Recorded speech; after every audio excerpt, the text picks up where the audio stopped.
आप लोग कैसे हो? आप लोग बिल्कुल मस्त हो गए हैं ना? मैं भी बिल्कुल मस्त हूँ। तो क्या करते हैं आज हम लोग क्या करेंगे, वो चार की जो मैंने आइडेंटिटी बताई थी है ना, उनके अलावा आज हम आइडेंटिटी नंबर 5 देखेंगे। ठीक है, यहाँ पर क्या करना है, हमने कुछ आइडेंटिटी एक ऐसी आ रही है जो कि थोड़ा सा एक्सपेंडेबल है और ज़्यादा, जो हमने चार पढ़ी है उससे ज़्यादा, बट इजी बिल्कुल है। ठीक है, इजी में इसमें सॉल्व करने में कोई प्रॉब्लम नहीं है। अगर इस आइडेंटिटी और इसको इसके थ्योरी क्वेश्चन को आप लोगों ने समझ लिया तो फिर क्वेश्चन इजी हो जाएगा। तो आप अपना टाइम वेस्ट के स्टार्ट करते हैं आज के हमारे आइडेंटिटी नंबर 5। देखो ये क्वेश्चन है, अभी से मैं स्टॉप करता हूँ, पहले आइडेंटिटी समझाता हूँ। एक आइडेंटिटी हमारी आज आएगी जो है x² प्लस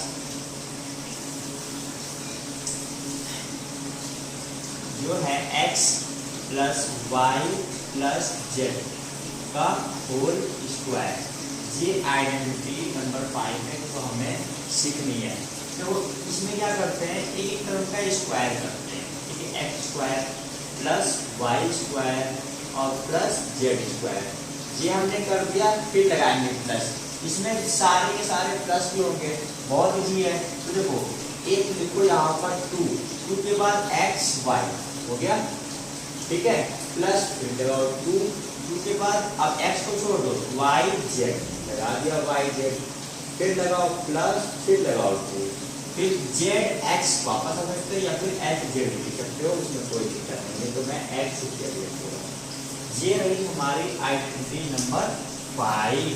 ठीक है, इसे तो हमने समझ लेना है कि जब भी इसमें कहीं 3 टर्म हो और उसकी पावर स्क्वायर हो, a प्लस बी का whole square, a minus B का होल स्क्वायर पर रखा है ना, यहाँ पर a plus B plus C कर सकते हैं। यहाँ पर हम कुछ भी कर सकते हैं अलजेब्रिक, उसमें कोई टेंशन नहीं।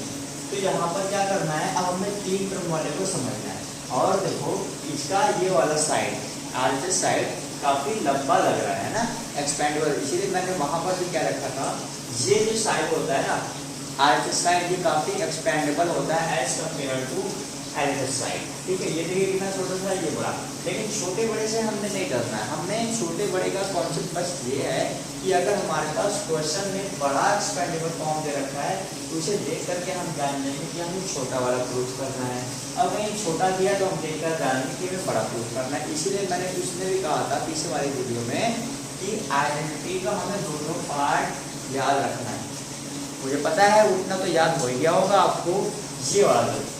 तो आइए अब क्या करते हैं, क्वेश्चन नंबर 5 देखते हैं जो कि इसी आइडेंटिटी पे बेस है। बात क्लियर? आओ देखो, ये रहा क्वेश्चन नंबर 1, जिसमें है x प्लस 2y और प्लस में 4z, इसका होल स्क्वायर। देखो हमने समझना क्या है कि जहाँ जहाँ x है वहाँ तो x ही है, लेकिन जहाँ जहाँ y है फॉर्मूले में वहाँ हमने 2y लिखना है, और जहाँ जहाँ z है वहाँ पर हमने 4z लिखना है। इतनी सी बात थी, समझ में आ गई? तो आओ देखो x कहाँ है, ये रहा x, ये है x, मतलब x का स्क्वायर करना, तो इस x का स्क्वायर हो जाएगा। फिर प्लस में y वाला टर्म क्या है, 2y, तो इसको करो 2y लिखो और इसका स्क्वायर करो। प्लस में z क्या है, 4z है, तो 4z का स्क्वायर करो। प्लस में 2x की जगह क्या है, x ही है, तो ऐसे लिखो। y की जगह क्या है, 2y, तो यहाँ पर ब्रैकेट में 2y लिख दो, और प्लस में 2, फिर y की जगह क्या है, 2y है, यहाँ ब्रैकेट में 2y लिखो, और प्लस में z की जगह क्या है, 4z है, तो यहाँ पर प्लस में 4z लिखो। बात समझ में आ रही है? अभी ये टर्म और बचा है, प्लस 2, x की जगह पर x है और z की जगह पर क्या है, 4z है। देखो यहाँ पर ब्रैकेट में करने का मतलब है कि ये टर्म है जिसका मल्टीप्लाई बाहर वाले के साथ करना है। ठीक है, मैं चाहता हूँ मल्टीप्लाई का साइन भी लगा देता, बट मैं ये प्रैक्टिस के साथ करवा रहा हूँ कि अगर निगेटिव टर्म हुआ तो भी हम ब्रैकेट में डालेंगे, इससे वो क्या हो, प्रॉब्लम न क्रिएट करे, और पॉजिटिव हुआ तो भी प्रॉब्लम तो भी ब्रैकेट में डालते हुए करेंगे, जिससे क्या हो, हमारा एक सिस्टम बैठा रहे कि क्वेश्चन हमारा गलत होने का चांस ही ना हो। इसके बाद देखो अब क्या करेंगे, इसको हम सॉल्व करेंगे।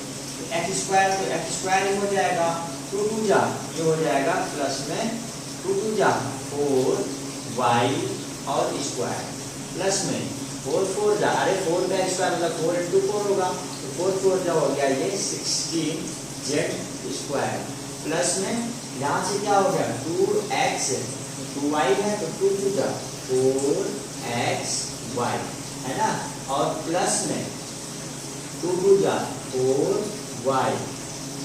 अच्छा 4 ये जेड भी है, यहाँ पर मैं लिख देता लेकिन लिखूँ क्यों, क्योंकि एक साथ आपको कर देता हूँ।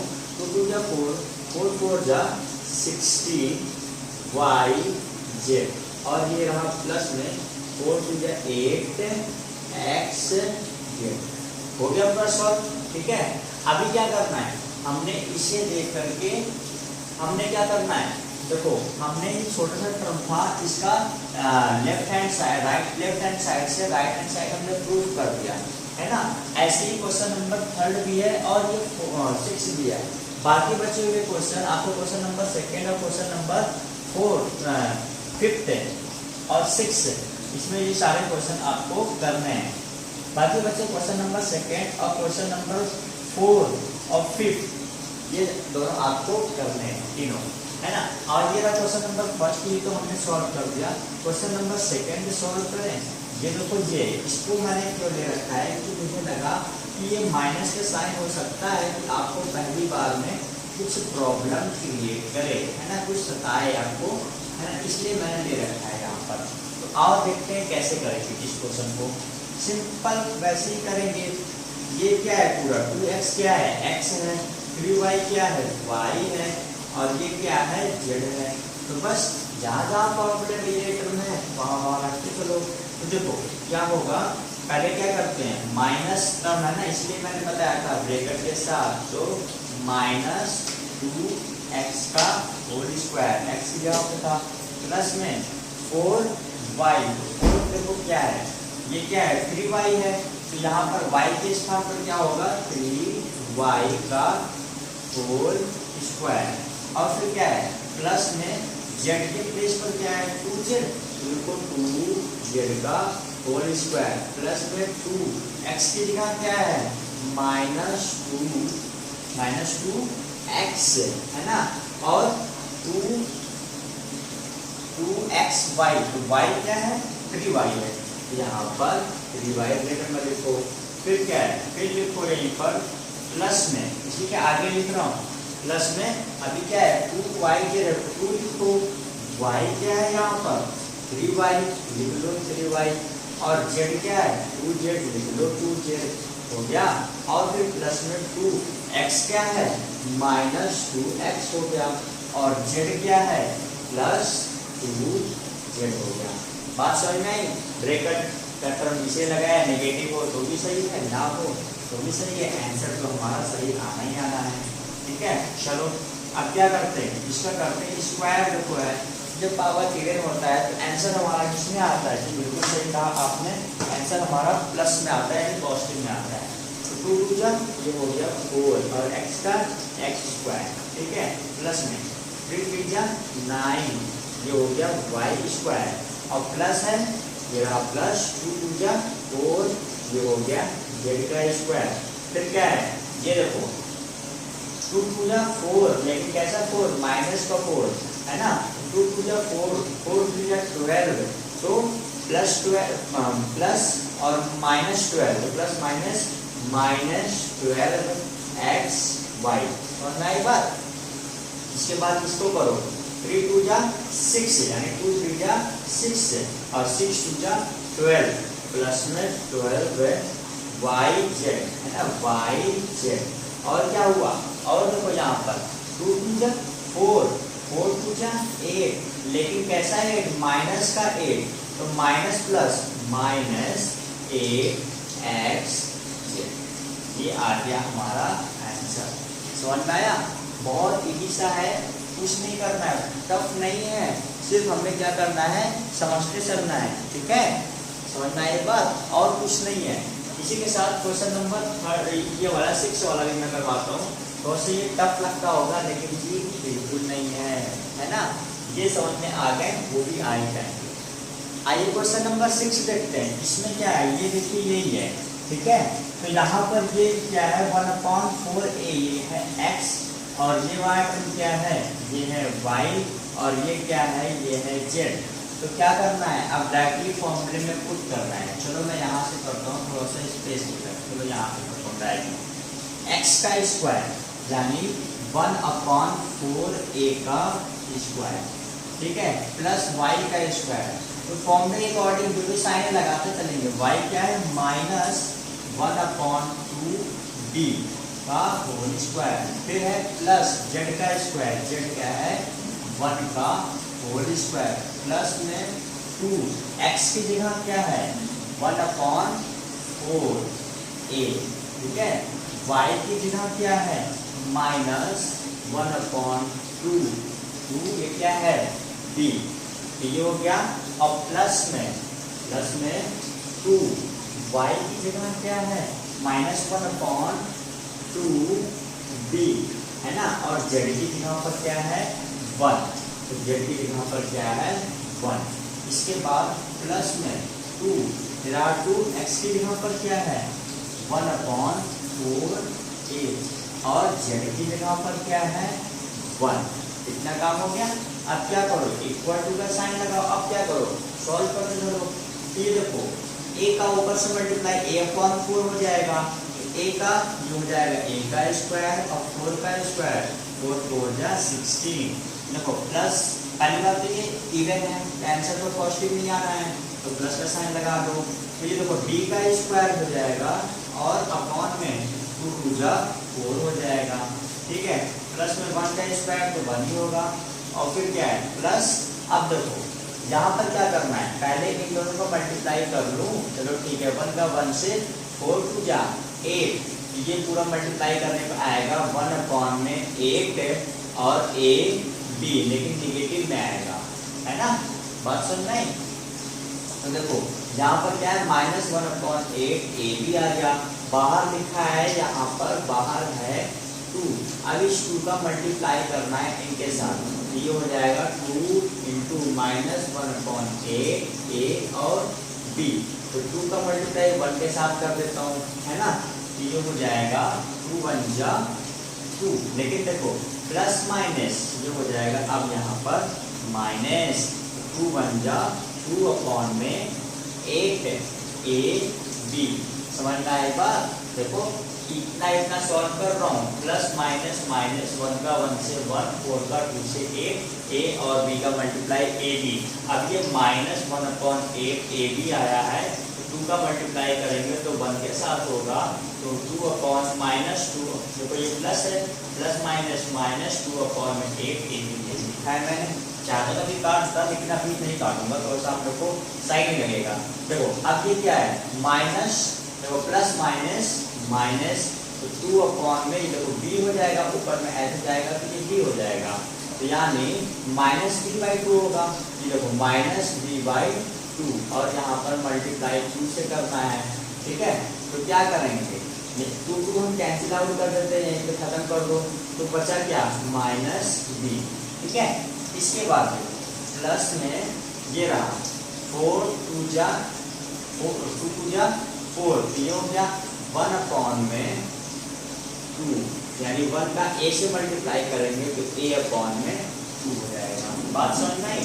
अच्छा इसको भी काट दो, 2 1 जा 2, 2 4 जा 8, क्या आ गया आंसर हमारा, a का स्क्वायर अपॉन में 16 प्लस b का स्क्वायर अपॉन में 4 प्लस में 1 -1/4b माइनस में 4ab, ab माइनस में b प्लस में a/2। देख लो अगर कोई लाइक टर्म हो तब तो सॉल्व कर लेगा, लाइक टर्म नहीं है, लाइक टर्म माने जिनके अलजेब्रिक एक जैसे हो, तो नहीं है कोई भी ऐसा।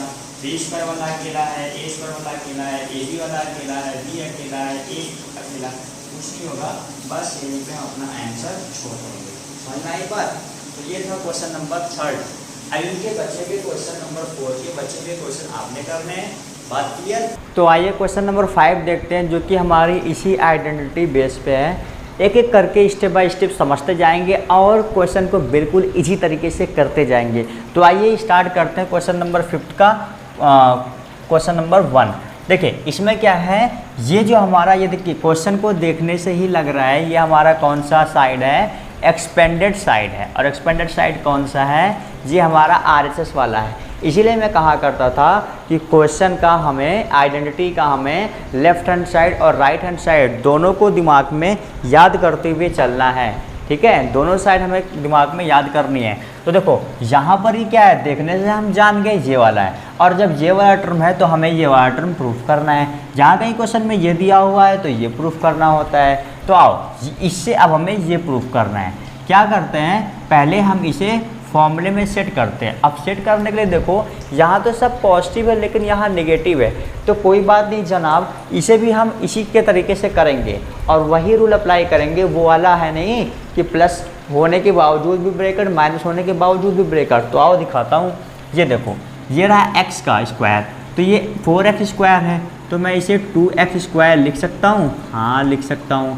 प्लस में y का स्क्वायर है, तो y की जगह ये 3y स्क्वायर लिख सकता हूँ। हाँ लिख सकता हूँ।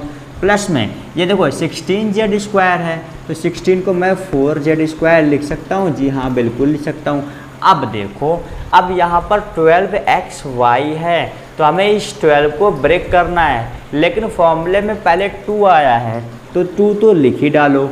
अब 12 को ब्रेक करना होता है तो हम कैसे ब्रेक करते हैं, 2 इंटू 6 ही तो करते हैं। अभी देखो लेकिन यहाँ पर हमें क्या क्या मिला है, x, y और z मिल चुके हैं। x क्या है हमारा 2x है, y क्या है हमारा 3y है, और z क्या है हमारा 4z है। बात समझ में आई?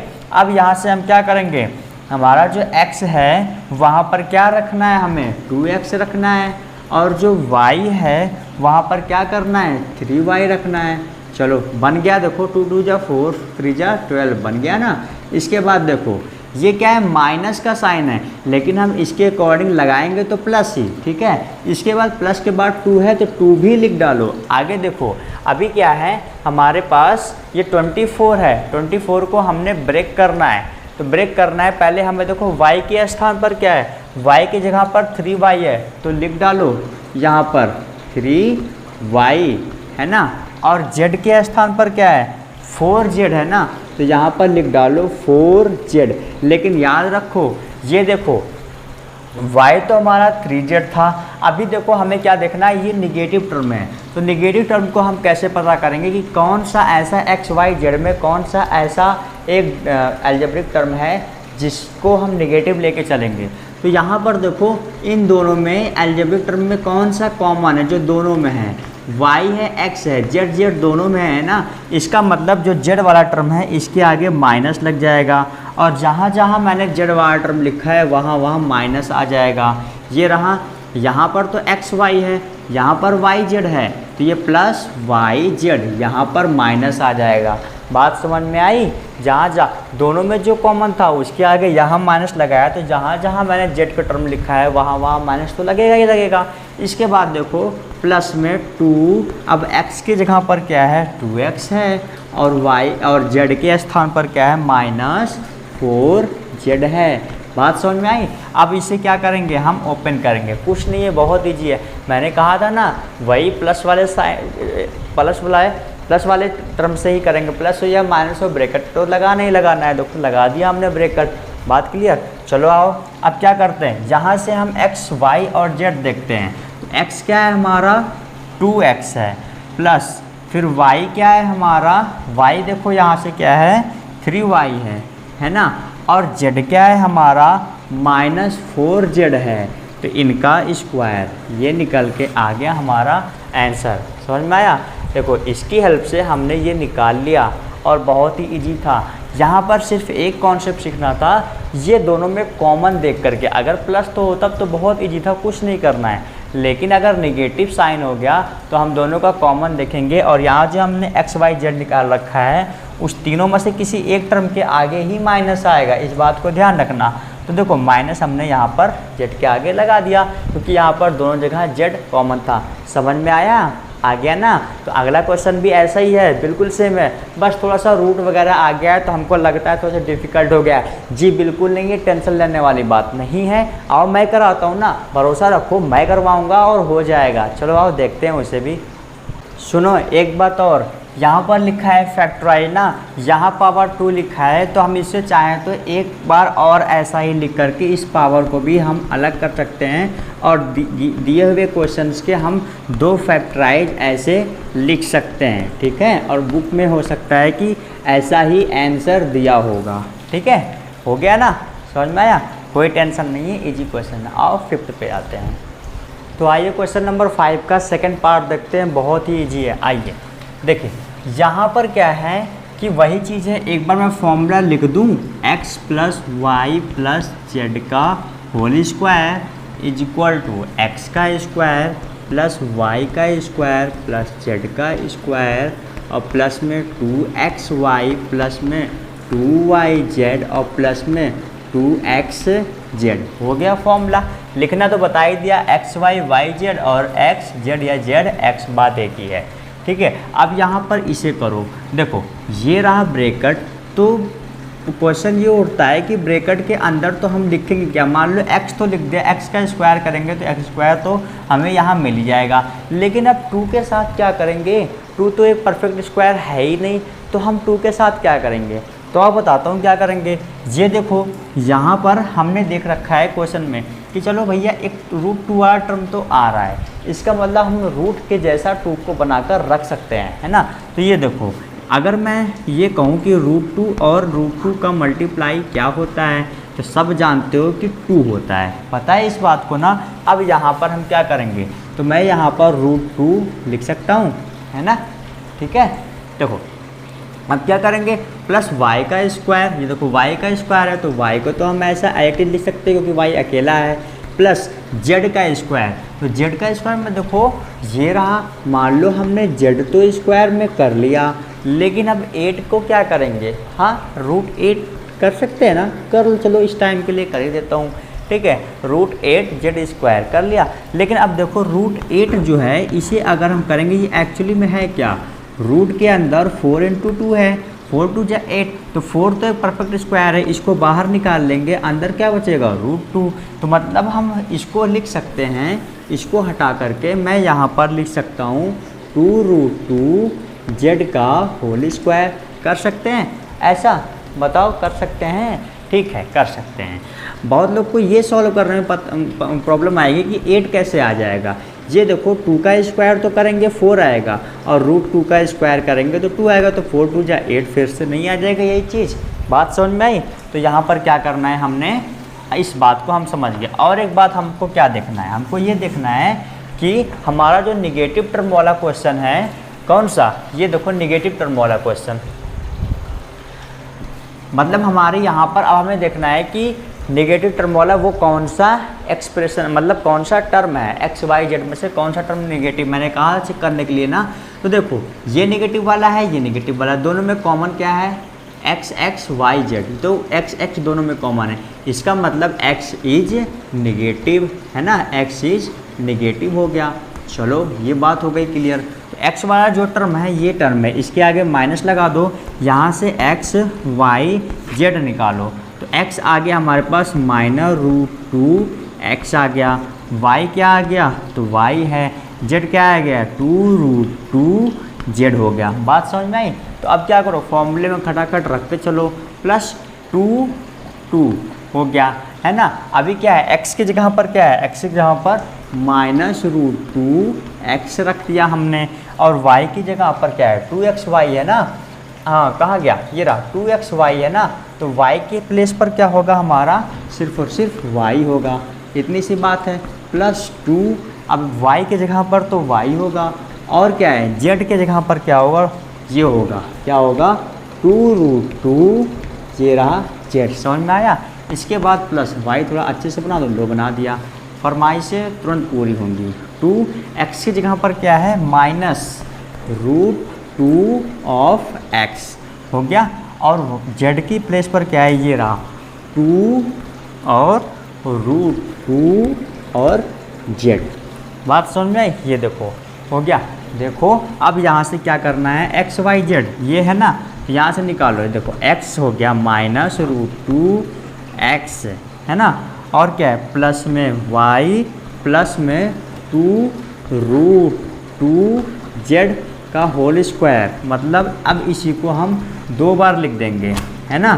तो -√2x plus Y plus 2√2z, फिर से यही एक बार लिख दो, क्योंकि हमें क्या निकालना है, फैक्टर निकालना है।